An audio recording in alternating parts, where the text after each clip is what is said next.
I think the single biggest problem holding us back is how to implement policies and the political will to actually drive those policies through.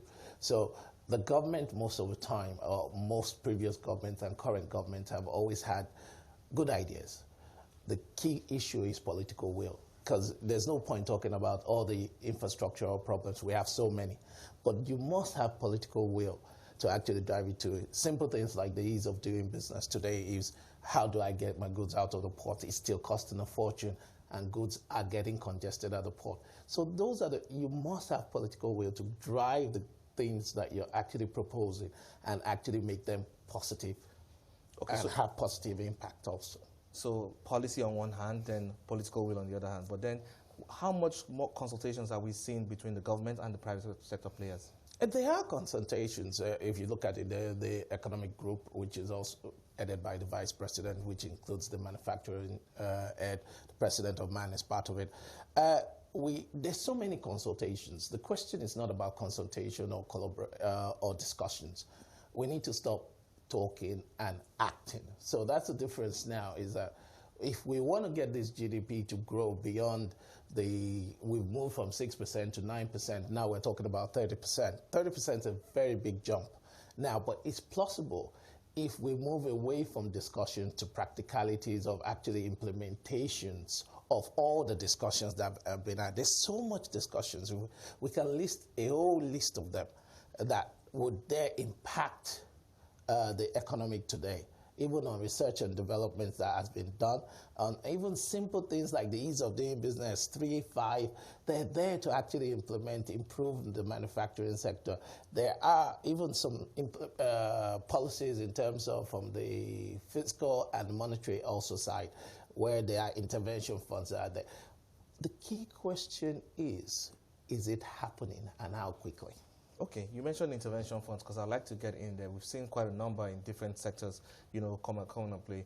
When you look at, especially in the area you play in, what would you say is holding back the implementation of that key intervention funds that the government has put out there?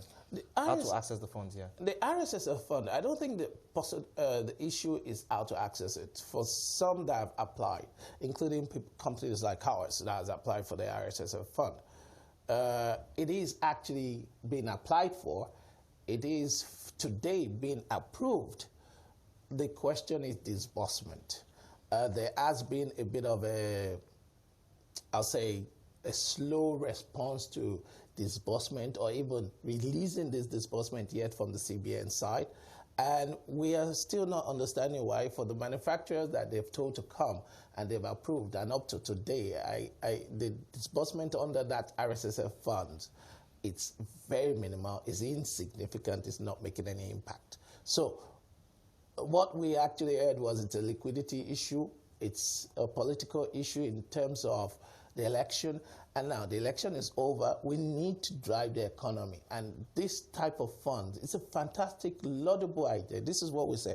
They are laudable ideas. Question is, we've been talking RSSF for almost 2 years. Now the reality, they're actually saying it's going to happen, but now we're about 6 months into this reality. It's still not happened. So just as I said, there must be that political will to implement whatever we actually say, so we can actually start seeing the benefit as early as possible. Okay, but let's look at the entire value chain now. We've talked about some very vital parts of this, but I'd like to look at the area of skills and skill development. When you look at the entire manufacturing industry in Nigeria, different sectors as well, and kind of products that they produce, do you think we have the right manpower skill sets, to drive this industry far and beyond? We have skill sets, but we don't have enough of it. That's okay. There's two different things we need to look at. Now, first, the country has skill set, because we have an education system that over the years has created skill sets. The question is, what skill sets are we still creating, and do we have enough of certain skill sets to actually make this thing possible? Now, engineering has been a key factor in most of the things we've been doing over the years, decades back. Question is, what type of engineering? Now, the technical part of engineering, which most manufacturers need, is now not being advanced anymore. Everybody, unfortunately, if I look at it from my own perspective, being a manufacturer, to get skilled trained fitters, to get skilled trained maintenance guys, to get skilled trained electricians in today, it's more difficult because everybody wants to be a degree holder. Nobody actually wants to go to the skill set technical school. So more technical. Yeah, so that is what, if you look at it, even the statement that was said when they were building the bridge, the cross bridge in Lekki, they were struggling to even find technicians or fitters in Nigeria. You go to Benin Republic or Togo to go and find these technicians. So we need to change also the dynamics that, look, if we want to also grow our industry, we also need to train people on the technical part. But do you think over the years there's been a function of demand and supply? Probably we've not had much of those growths or initiatives come up. No, the demand is there. Okay. Please, the demand is there. I'm still looking for them. And I'm sure a lot of people in my industry are always going to be looking for technicians. Now, the key problem is not the demand is not there. The key problem is the skill set, the number of people going into that actual training or education is not as many as those going into, I call it the theoretical part of education. Because you find out, I sat with someone yesterday and he said he's done electrical electronics in university, and he even went to a private university.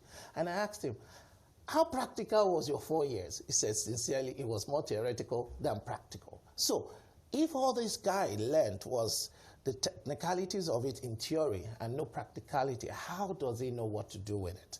So you actually finding out the education you're getting, those that are coming out with degrees, mostly in the engineering sector now, are coming out with theories, and then you have to practically retrain them on what the practicalities of what they learned in theory is. So their 4 years is just filled with reading a book and understanding the technicalities in theory, not in practicalities. And that's part of our problem. So more